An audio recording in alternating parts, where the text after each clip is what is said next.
ব্যারাকপুর ষষ্ঠীতলা এলাকার একটি আবাসনে 3 তলায় নিজের পরিবারকে নিয়ে বসবাস করেন ব্যারাকপুর লাটবাগানে কর্মরত এক পুলিশ কর্মী। রবিবার রাতে তিনি তার ফ্ল্যাটে একটি আওয়াজ পান, কিন্তু রাতে কিছু লক্ষ্য না করলেও সোমবার সকালে লক্ষ্য করা যায় ফ্ল্যাটের রান্নাঘরের কাছে একটি গুলির দাগ রয়েছে এবং ভেতরে একটি গুলি পড়ে রয়েছে। ঘটনায় খবর দেওয়া হয় টিটাগড় থানার পুলিশকে। গুলিটি উদ্ধার করে এবং ঘটনা তদন্তে নেমে বায়ুসেনার এক কর্মীকে আটক করে পুলিশ। পাখি মারার বন্দুক দিয়ে রাতে বায়ুসেনার সেই কর্মী গুলি চালানো অভ্যাস করছিলেন বলেই জানিয়েছেন পুলিশ কর্মীর স্ত্রী। জানান তারা আতঙ্কিত রয়েছেন। অপরদিকে ব্যারাকপুর পৌরসভার পৌরপ্রধান উত্তম দাস জানান ঘটনা তদন্ত শুরু করেছে পুলিশ।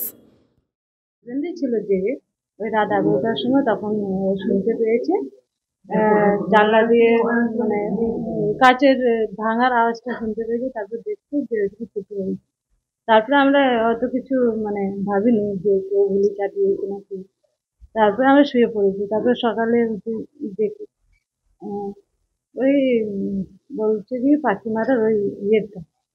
আমি ঠিক জানি না, গুলিগুলি তো তুলি না। ওই একটা না না না বাইরে থেকে গুলিটা হ্যাঁ বাইরে থেকে না না কাউকে ধরা হয়নি। কতটা আতঙ্ক হ্যাঁ একটু ভয় তো লাগছেই অবশ্যই। আমাদের তো আমরা তো এখানে থাকি না, আমরা হুগলিতে থাকি। এখানে আমরা ভাড়ায় থাকি। এখানে তো কারোর সঙ্গে শত্রুতাও নেই, কিছু নেই। হ্যাঁ, আমার কাছেও খবর এসছে ওখানে একটা ঘটনা ঘটেছে।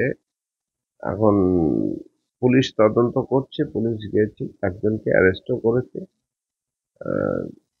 যতটুকু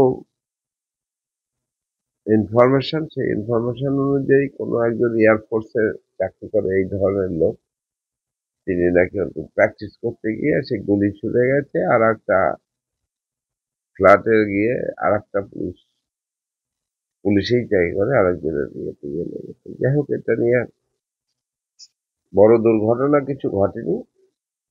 পুলিশ তদন্ত করছে, তদন্ত করে যেটা।